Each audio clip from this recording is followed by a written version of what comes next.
So we're here to talk about inclusive leadership, and that icebreaker question was something that I'm always interested in hearing the responses to. And just to reiterate what Leslie said earlier, if you can, please turn on your cameras.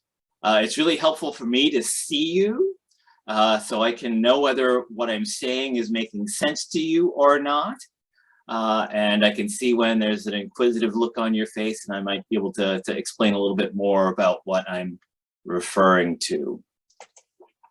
So I love to start my sessions off with a little bit of humor, but humor that is related to the topic at hand. So take a look at this little cartoon for a minute.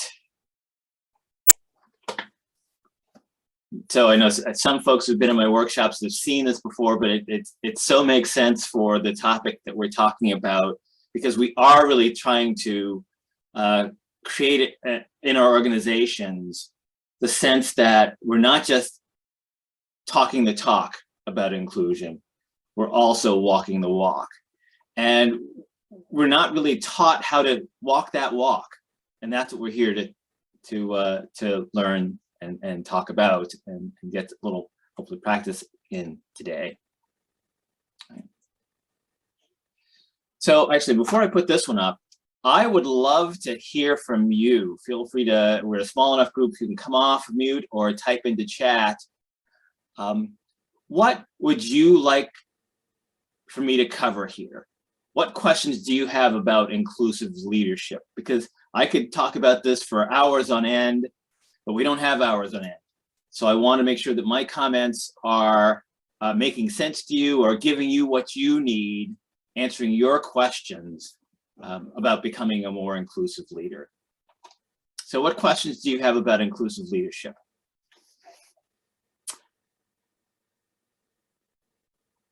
How many of you are in leadership positions? Just out of curiosity. All right, so yeah, it's like not everybody here is in a leadership position. So I presume that means the rest of you are here just wanting to learn what leadership is about and how to become an inclusive leader. Right. Okay, so James, Martha, oh, sorry, my video's off. Martha did post in the chat that they want to include everybody while their mission is to raise up girls and young women. Okay. And James, my name's Alana. I would say I don't have specific questions, but I also think that there's an opportunity to learn where I may have some blind spots in this area as well. Okay, all right. Yeah, so the other way I sometimes ask this question, which I didn't, and I apologize, is what would make this session a success for you? And Alana, you just articulated something there. So learning where your blind spots are.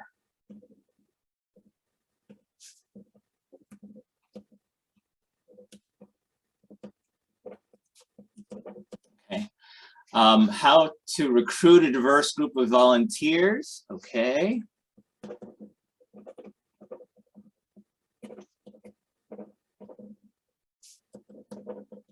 That's a very common question, which we actually won't get to in this session. I do a session called Achieving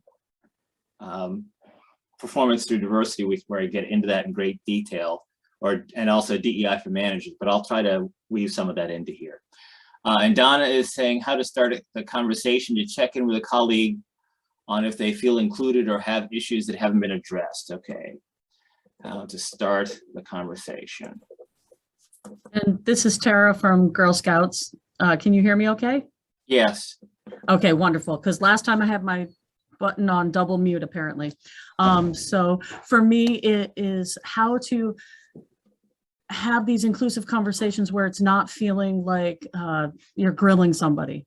Like, how are you feeling? Are you feeling included? So just how do I soften my language as well to make what's in my head come out my mouth the better way. Okay. How to soften language. Because that's how I feel in my head, but sometimes it comes out in a different way. Okay. All right. So yeah. Okay. Because sometimes you can be asking people about feeling included, but it's sounding more inquisitive, not inquisitive, but like they're in an inquisition. Yes. And nobody expects the Spanish Inquisition. Thank you so much. I really appreciate that. That starts my day off great. So for those of you who do not know the reference, if you're a Monty Python fan, you would recognize that reference as being from, oh my gosh, is it Life of Brian or Holy Grail? I was thinking the same thing. I'm not 100% sure. One of those two. Anyway. It's Holy Grail. Holy Grail. Yes. Yes. All right, but great question. And I have a workshop. In fact, I did last year this workshop on how to have difficult conversations, which we talked about my doing again this year. And they said, well, that's already in recording, so let's not do that again this year. What I would say is there's some tips in that workshop that might help Tara. I'll try to weave a couple of things in here and there in this workshop as well. Okay, thank you. All right. Okay, great. So let's move along. So what I wanted to do here is to help you recognize the types of biases that exist.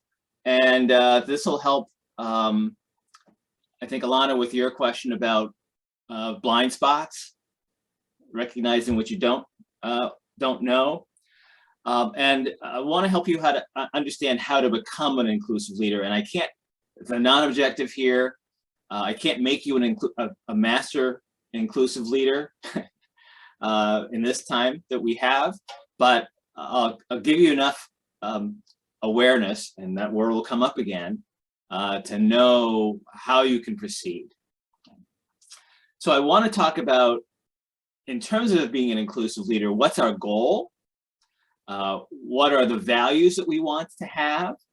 And what's the main principle we want to try to live by as we become inclusive leaders?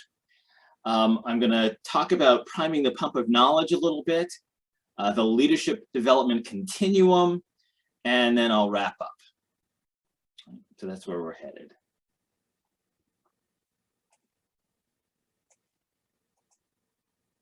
So first of all, the goal of an inclusive leader is to create a high-performing team. Right? So we want to think about why inclusion is important in creating a high-performing team. And we also want to think about what are the characteristics of a high-performing team, right? So inclusion is important because it's how we maximize the resources possessed by the team and by the organization to achieve its mission. It's important in how we maximize the interaction within a team, internal to the organization, as well as to our external stakeholders. So I want to now break you out into groups of 4 and give you 5 minutes to discuss what are the characteristics of a high-performing team. So I think we gained a few people since we started. It looks like we got up to 23 now. So 5 minutes is never enough, but hopefully you were able to have a little bit of conversation. I'd love to hear what characteristics you came up with for high-performing teams.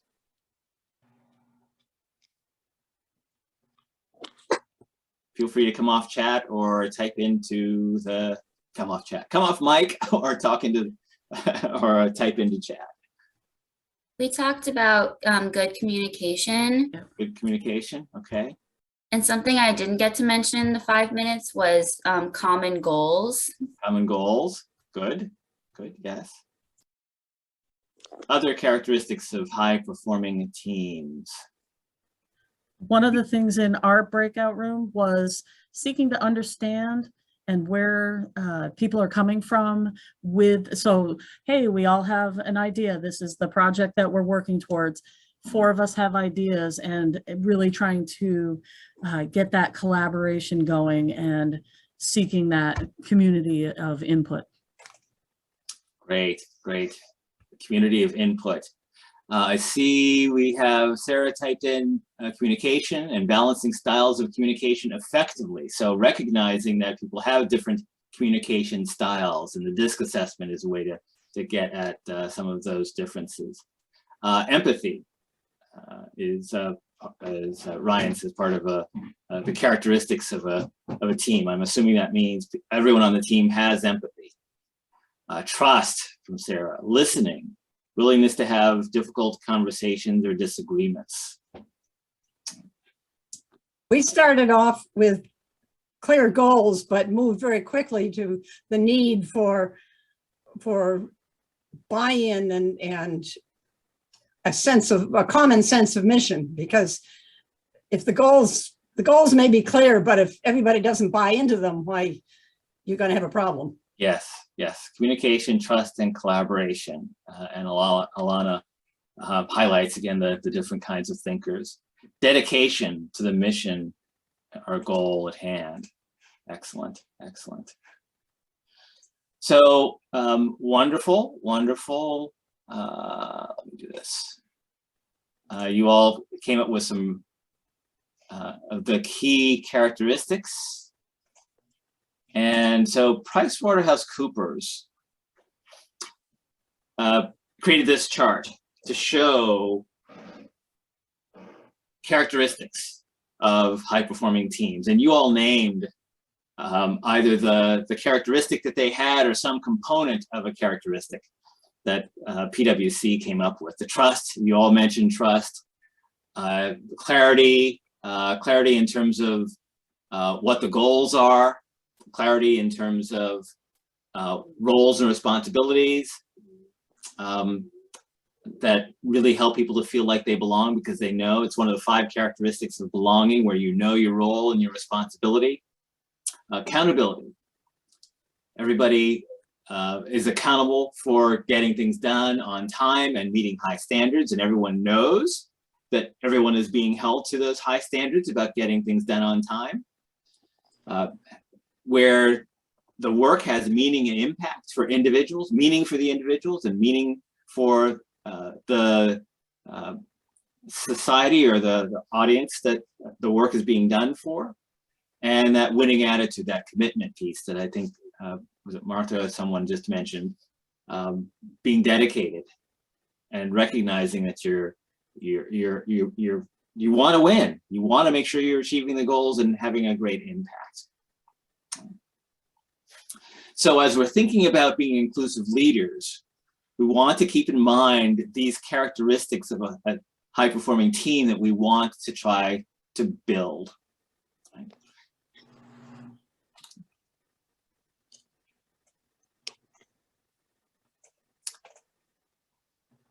So values and principles. What we value is making folks feel like they belong in the organization, on the team. Right? And belonging, this is a formula that I've come up with, and some of you have seen my workshop, so you may have seen this before. Welcoming, inclusive, high-performing organizations and societies.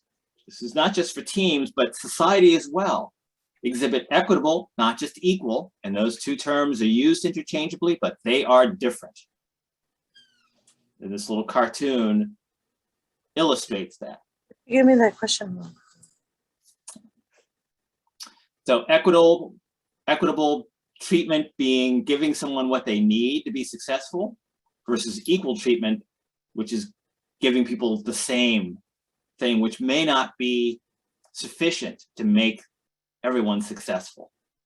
So it's equitable treatment, equitable inclusion, inclusion being, and I love the definition given in the Physician's Assistant 5th edition book of knowledge, which is the active, intentional, ongoing engagement.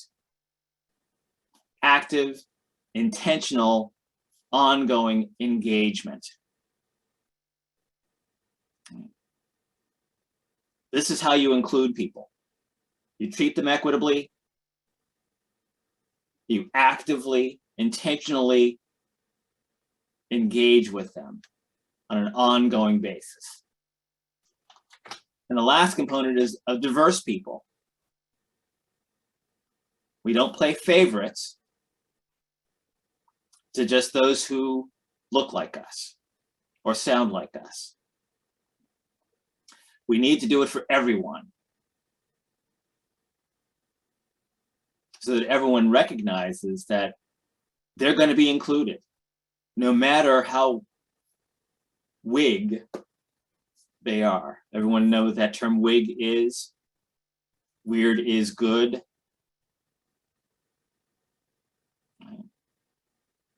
So these are the values and the principle that inclusive leaders, successful inclusive leaders, from what I've seen, live by.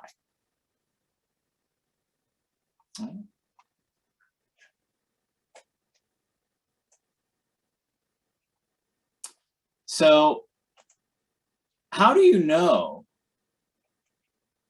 that you've built inclusion? How do you know that people feel like they belong? Well, this is what I talked about in my keynote. What it means to belong. So think about those 5 characteristics that C.E. Garcia talked about, where I feel valued and cared for, where my race and culture or heritage is valued and respected, where there are people who look like me, where I have a role or responsibility. So think about creating an environment where someone can feel both the feeling of safety mentally and physically, and those 5 characteristics.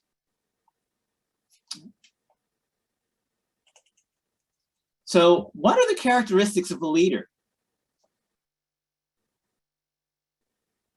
What are the characteristics of an inclusive leader?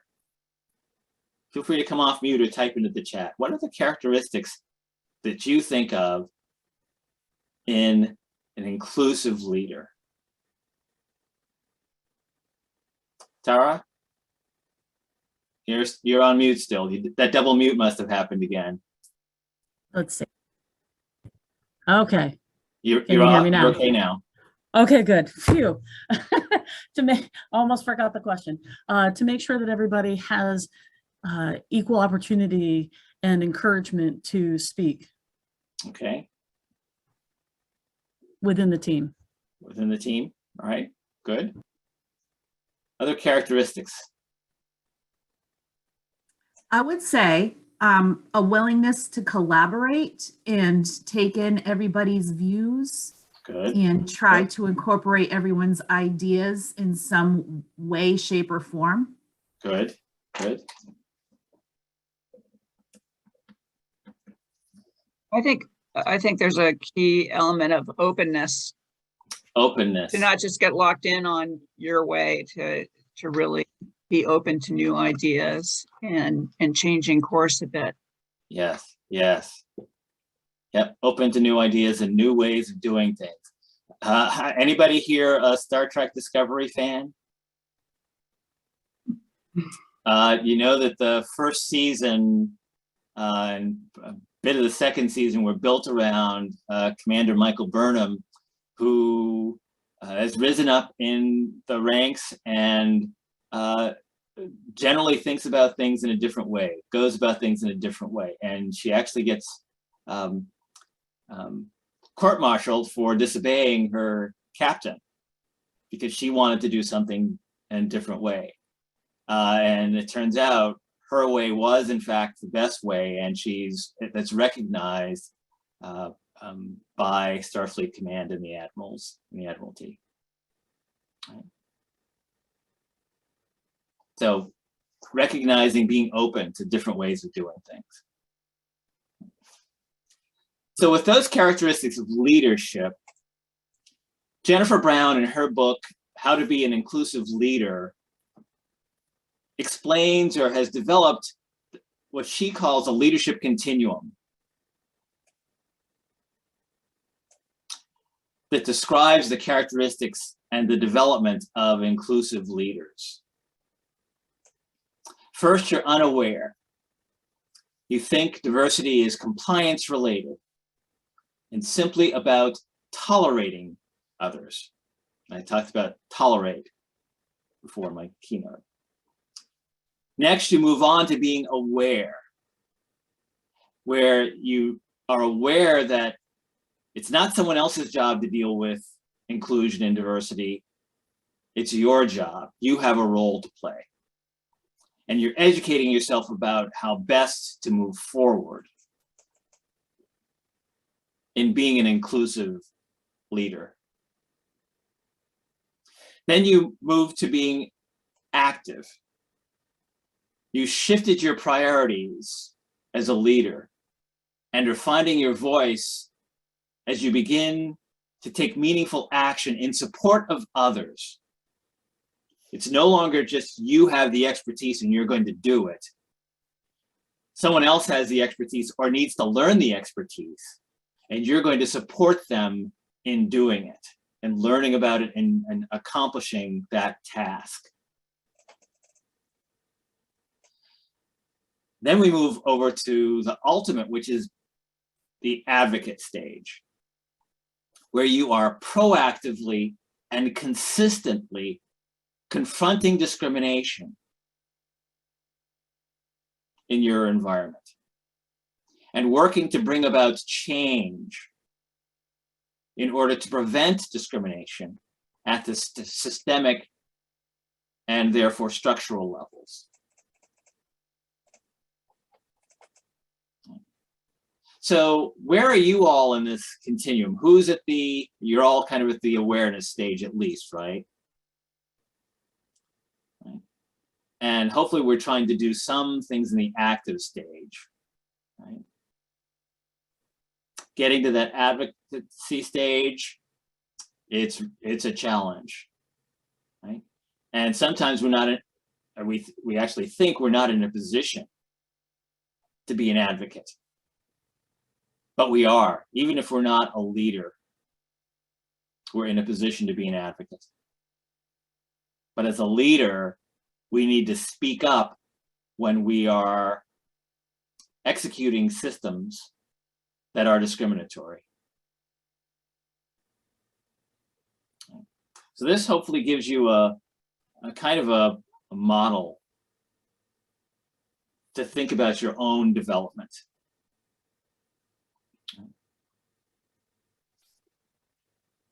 Questions about this? We're going to go into each of these levels in a bit more detail, but questions about the high level continuum at this point. Make sense? Okay. Yeah, I have a quick question. This is Tara. Go ahead, Tara. Can you be an advocate and aware and working towards active? So active, remember we said active means you're consistently. Right. Okay. If you're just at the awareness stage, you're not consistent about it yet. You don't really have a good sense and a good feeling of how to do it. Okay. Thank you. I was curious because I feel I'm between aware and active, but I want to jump right to advocate. So right. I needed some more clarity. Thank you. Yep. Yeah, you can do various components, but to be consistent and fully engaged is when you move fully into the higher level development stages. All right. So next, I'm going to turn this off for a minute. There we go. Excellent. So I want you to close your eyes for a moment and imagine. Imagine it's your birthday and you're going out to a restaurant. You're going with a friend. And you get to the restaurant with your friend, you're at the door. You open the door and walk in, and the greeter greets you and says, "Welcome to our restaurant. Table for two?" And you say, "Yes." The greeter says, "Walk this way," as the greeter grabs a couple of menus and leads you to a table by a window. The greeter says, "Here are your menus. Have a wonderful meal. Your server will be over in just a minute." And the greeter walks away. You sit down and you open up the menu and you start looking and you think, "Oh, this is going to be a great meal. This menu looks fabulous." The server comes over and says, "Hello, welcome to our restaurant. Can I get you anything to start off with?" And you say, "No, not at the moment. Give us a few minutes to look at the menus." And the server says, "Certainly, I'll be back in a few minutes." And the server walks away. The smells from the kitchen are just fantastic. And you cannot decide what to have for your meal. You're looking through the menu and you look up, because out of the corner of your eye, you notice this couple at a table across the room. And this couple is leaning across the table, gazing lovingly into each other's eyes. And you're thinking, "Ah, love." You come back to your menu and you think, I still can't decide what I want. Things are so good here. And all of a sudden, you hear a siren going by the window, and you see someone quickly running by your window. Open your eyes. I have a few questions about what you imagined. And this is where, if you can turn on your cameras so I can see you and you can see me, it'll help me to kind of make sure I'm getting across to you. Right. So the few questions I have for you. Describe the greeter. What race did you imagine? What about the server? Describe the physical characteristics of the server for me that you imagined. All right, next question. Describe the physical characteristics of the couple. Anyone imagine two women?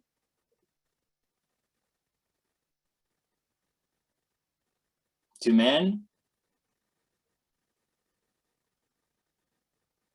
No.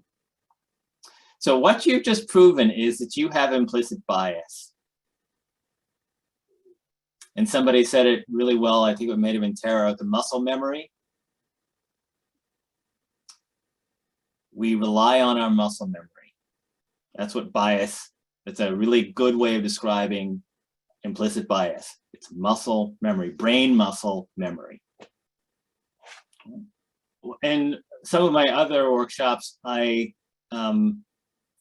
start them off with some conversational norms.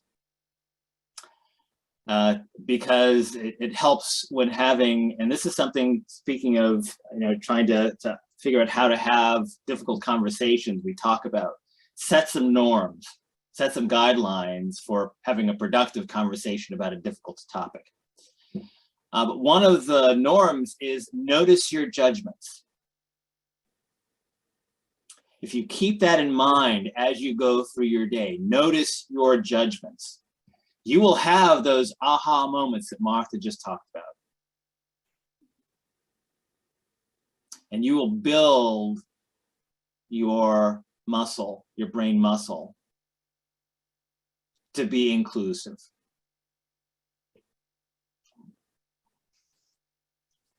So you all watched, hopefully, who watched the video we had as the pre-work, an introduction to unconscious bias? Everyone will hopefully watch that. So what stood out for you in that video?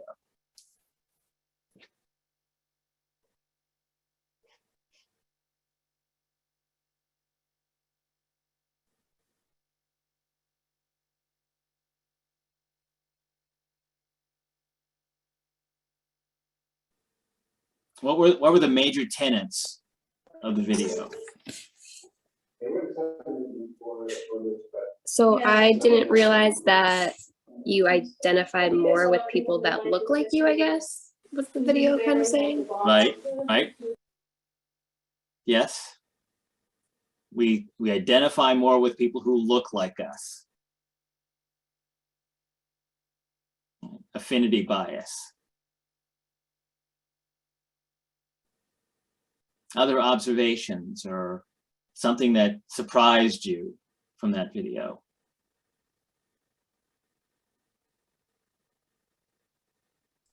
I don't know if it directly said it, but I feel like assumptions were part of it too, because I think we make a lot of assumptions. Not only do we identify with the people that look like us, but I feel like assumptions also kind of get woven into that. Assumptions, yes. Assumptions are that muscle, that brain muscle memory. Right? We process the billions of bits of data that go into our amygdala from our 5 senses, and we have to process it in milliseconds, as the video says. And we have to rely on our brain muscle memory to see patterns, to recognize patterns that are familiar to us. And that's what we just experienced as we went through that little imagine sequence. Right? We relied on, and I intentionally used generic terms. Notice I didn't say maitre d', I said greeter.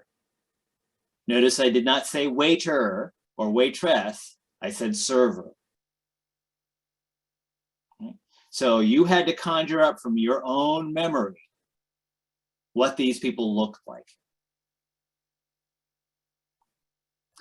And that shows in the last words that the narrator used are, we have to intentionally include or we will unintentionally exclude.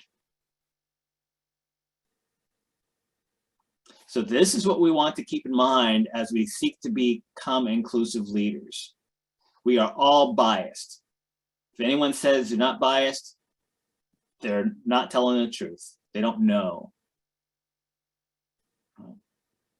So we have to become sensitized to our own biases and work to overcome them. One of the ways that you can see some of your biases is to take the Harvard implicit bias test, the IAT. And there are bias tests for different kinds of biases, racial bias, gender bias.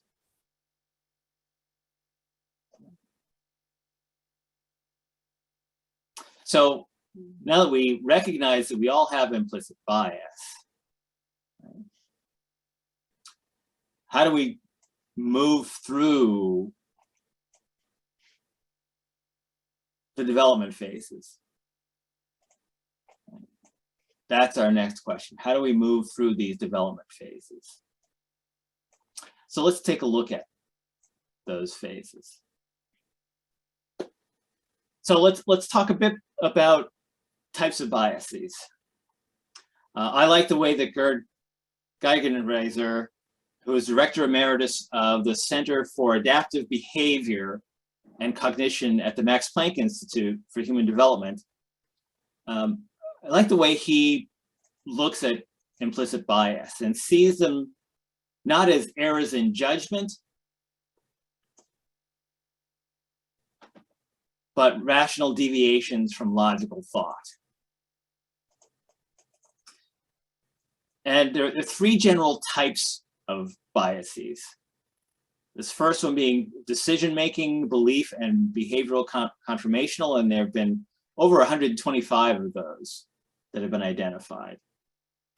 Social or attributional biases, there are over 220 of those that have been identified, and then memory error biases.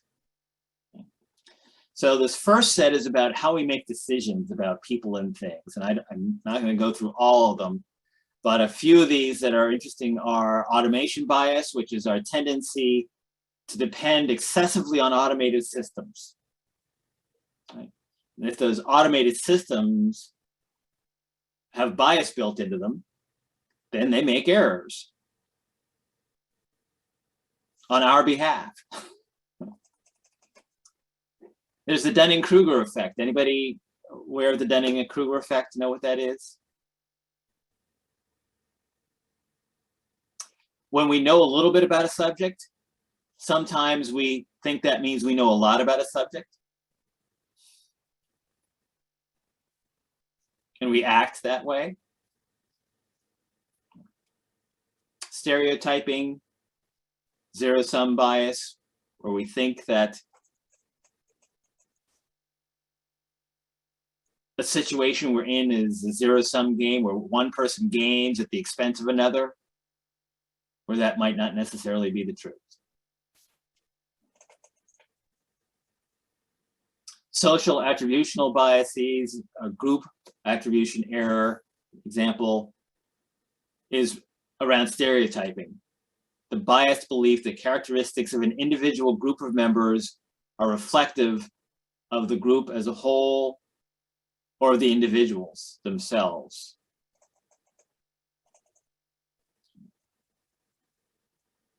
Puritanical bias, this is a really interesting one.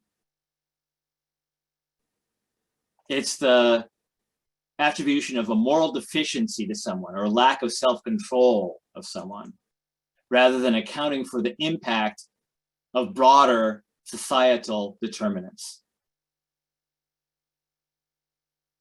How we think of people. And the memory error kinds of biases are around consistency, for example. Incorrectly remembering one's past attributes and behavior as resembling present attitudes of behavior. And where this kind of manifests itself, for example, is there's this notion that politicians should never change their minds. Like they should always, the way they voted when they first got into office 20 years ago is the way that they should vote today, 20 years later. And we think we remember consistently how someone voted 20 years ago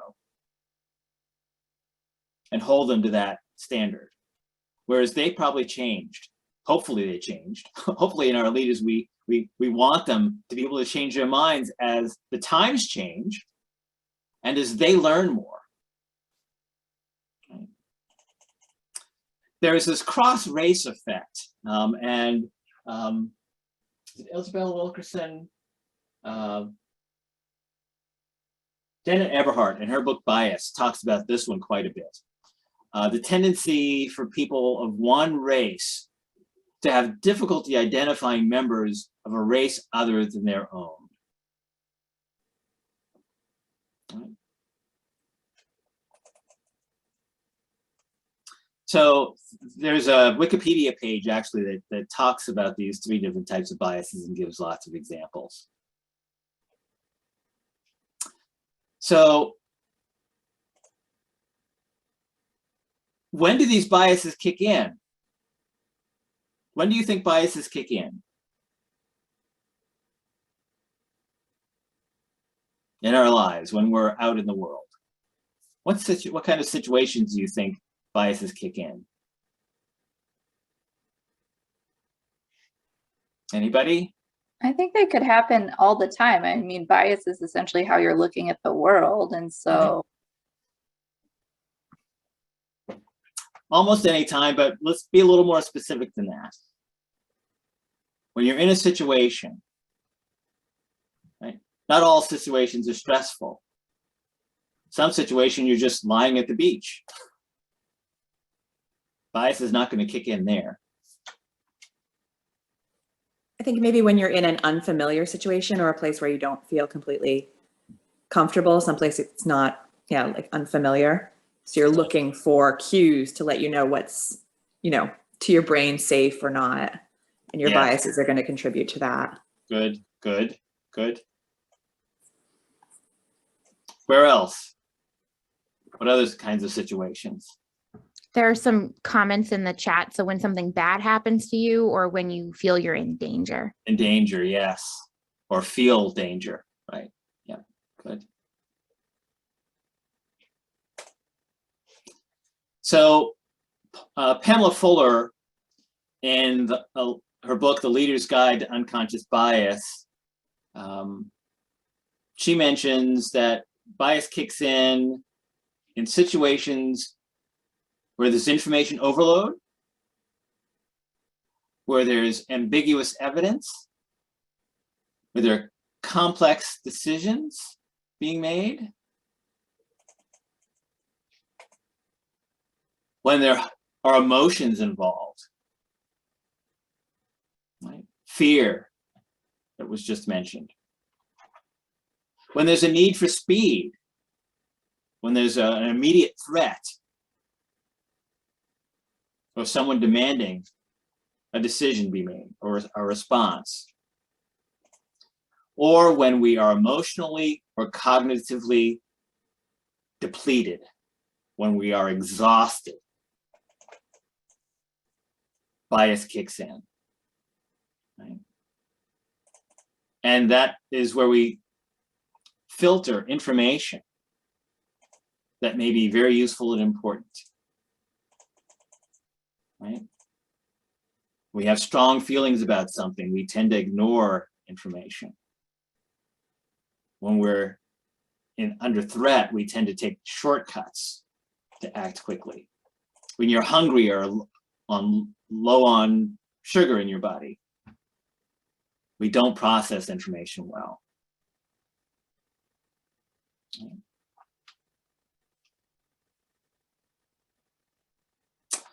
So this picture shows the cognitive bias codex, and it kind of breaks out the types of biases that occur in each of these situations. So it gives you a kind of a map of the biases.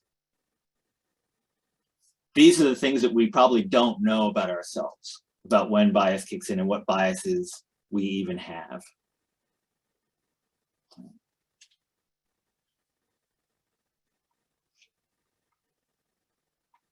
So what I'm going to invite you to do is to, as a homework assignment, think about when and how did you first become aware that there were such things as racial or ethnic differences, gender differences, differences of people with disabilities or different abilities, and that those people were treated differently on the basis of those differences. I want you to think about that. And then I want you to think about when you were growing up, what contact did you have with people who were different than you? Racially, culturally, gender, age. What contact did you have with those people? Think about those things, and then think about your life today and how you interact with people who are different than you.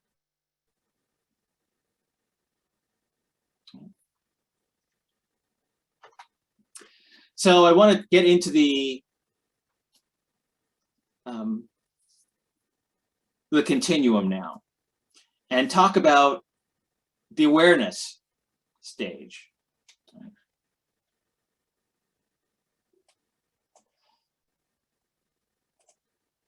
And a little bit about why implicit bias can be a problem. Gendler and Egan, in a paper they wrote in 2011, argue that implicit bias creates a conflict between our ethical and our epistemic aims.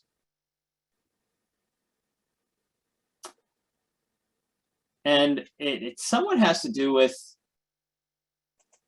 what they call the dilemma surrounding implicit bias from the apparent unavoidability of stereotyping, because it's ingrained in us. Yet most of us would say that we look at the world, we look at people as individuals. Right? And this is referred to often as the paradox of difference. We believe everyone is an individual, but we look at people and we stereotype them.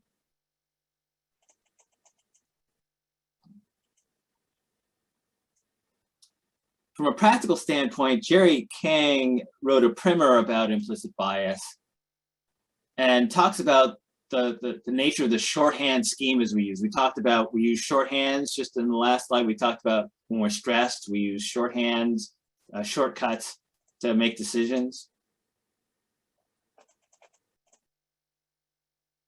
There are some positions, some fields where implicit bias has even more of an impact. In the court system for individuals, life and death decisions are made. Lawyers, judges, physicians. So as we're volunteering in those spaces, we need to be watchful of the people we're working with and see where they're experiencing and showing implicit bias. And calling those people in. But first we need to notice and we need to become aware that they exist. And if that produces unkind at best, unethical at worst behavior in terms of microaggressions and macroaggressions. So microaggressions. Chester Pierce first coined this term in the 1970s as a way to describe subtle insults and put downs that were experienced by African Americans on a regular basis. But the same term can be used about slights and put downs against women. The same term can be used to describe slights and put downs about older people.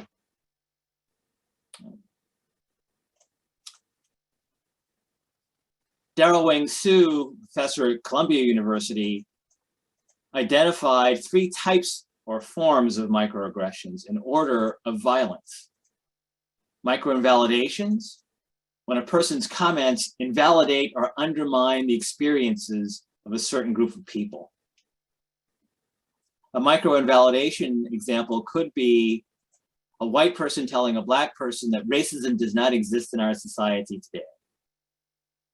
Or a man telling a woman sexism does not exist in our society today. That's a microinvalidation, validating the experience of the other person. A microinsult is a comment or action that is unintentionally discriminatory. For example, saying to a person of Indian descent, "Your people must be so proud of you." Which is having the assumption that Indians can't be exceptional at something. And then there are the micro assaults, where a person is intentionally discriminated against.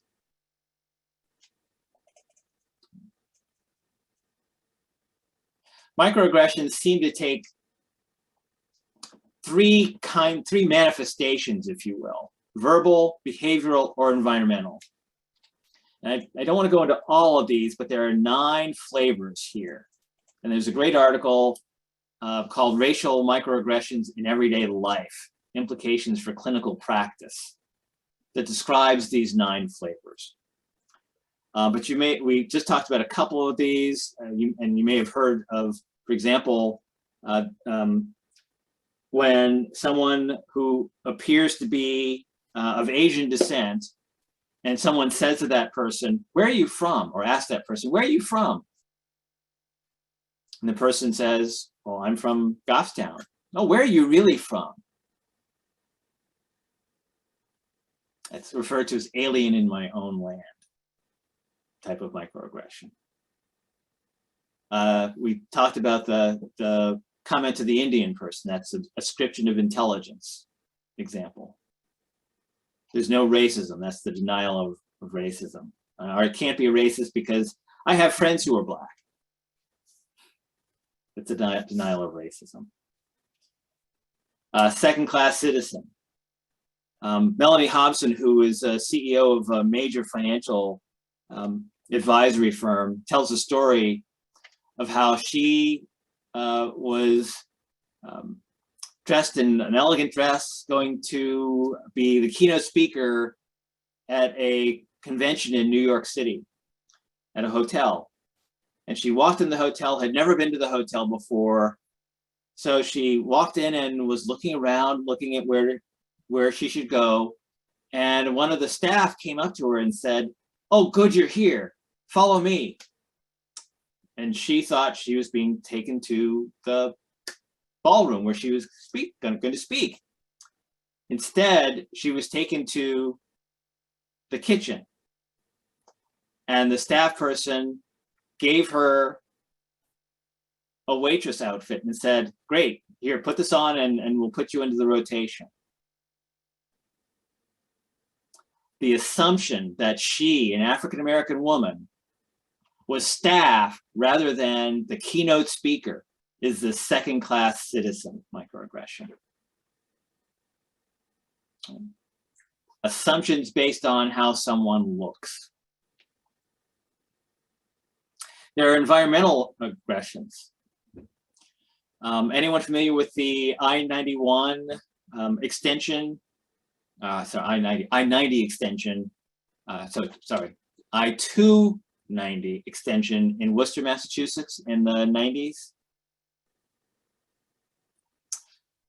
So the state, in deciding where it wanted to put the extension of the highway, decided that they would take lands through eminent domain of a community of African Americans, rather than routing the highway a little bit north where there were no homes owned, because it was more convenient to go through that community. That's environmental. And description of criminal intelligence, we see examples of that where if there's an African-American male walking towards you, your first reaction might be, "Oh, I'm going to go to the other side of the street so I don't have to walk by this person." Because we've been trained that all Black males are criminals, are dangerous. There's a great video that the New York Times put out about a year and a half ago called "Peanut Butter and Jelly Racism." And it explains that we've been conditioned through the media and through the stories we've heard and the stories we've been told, which is why I asked you to do this homework, right? Think about how you've grown up. We've been told, we've been taught that African-American males are dangerous. So it's in our subconscious, it's in our muscle memory. And we react to it.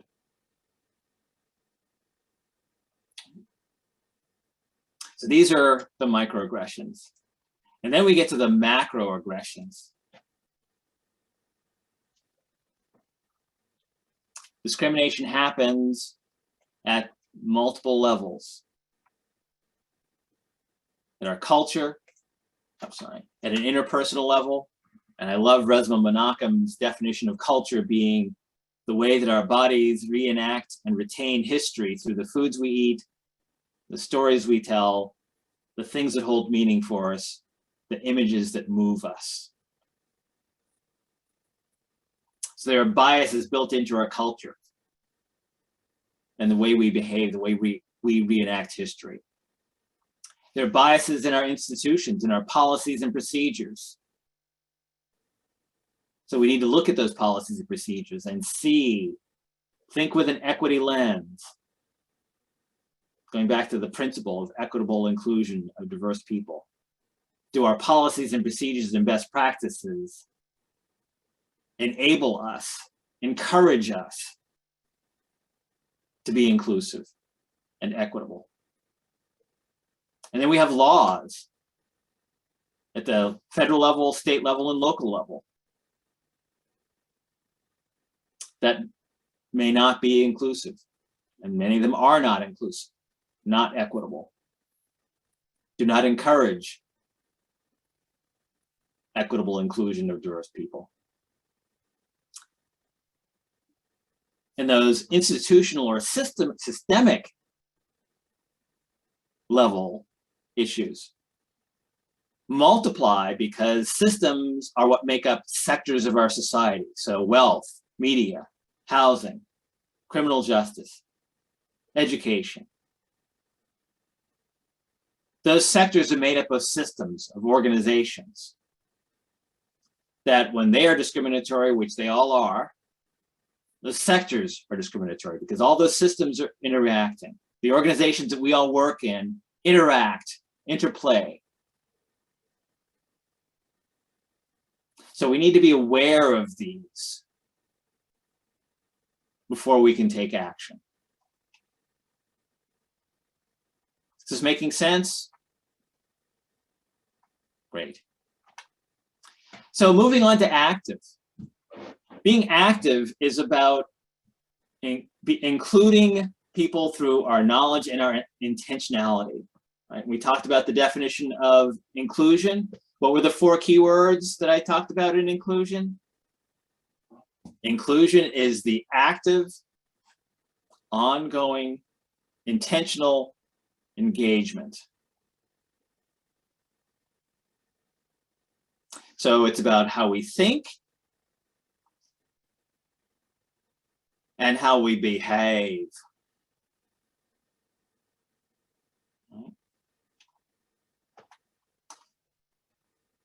Attitude, how we start off with how we think. I highly recommend reading work by Carol Dweck from Stanford University on growth mindset. Inclusive leaders need to have a growth mindset. Right? A mindset where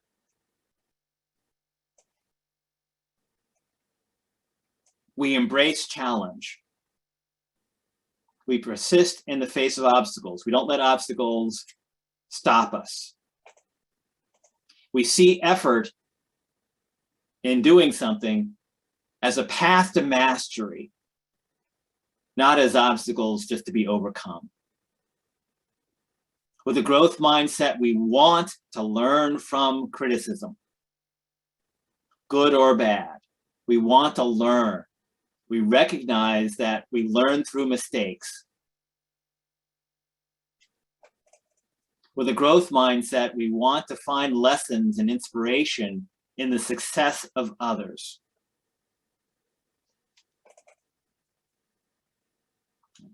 We need a growth mindset to truly understand equity and how to create an environment where we have high-performing teams and people belong. So these are some of the characteristics, and I talked about the growth mindset characteristics, fixed mindset characteristics. I'm only good at certain things. I can't get any better. I give up when it gets too hard. I hate challenges.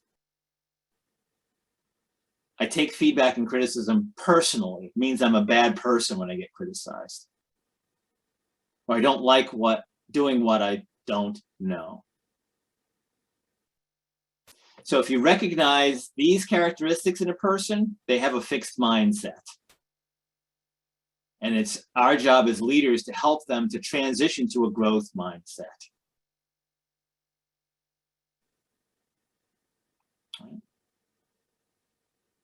And I won't put you on the spot and ask you, do you have a growth mindset or a fixed mindset? I'll leave that to you. So along with attitude comes perception. How we perceive the world, how we perceive people. And this is where emotional quotient or EQ comes in. We need to have empathy. We need to build rapport. We need to have emotion. We need to show emotion and recognize that we have emotions. We need to show compassion.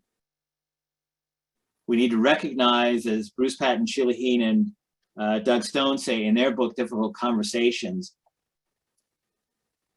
have your feelings or they will have you. We humans are ruled by emotion. There's been a debate over the centuries as to whether we're creatures of logic or creatures of emotion. And David Hume had it right. We are creatures of emotion, and our logic serves our emotion. We get direction from our emotions, and our brain, logical brain, our cortex gets engaged to help us figure out how we achieve what our emotions say we want.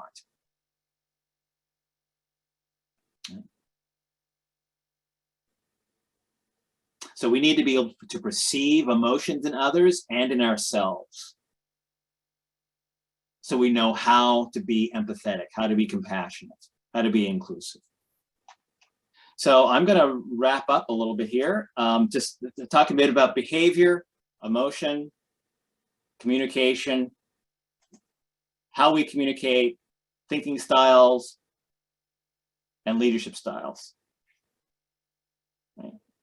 We want to think about those in terms of how we behave. In terms of critical thinking, we use the inference ladder and think about how we make decisions, where implicit bias creeps in and how we make decisions. Edward de Bono has his 6 thinking hats model that we want to think about. When we move to advocacy, we look at systems.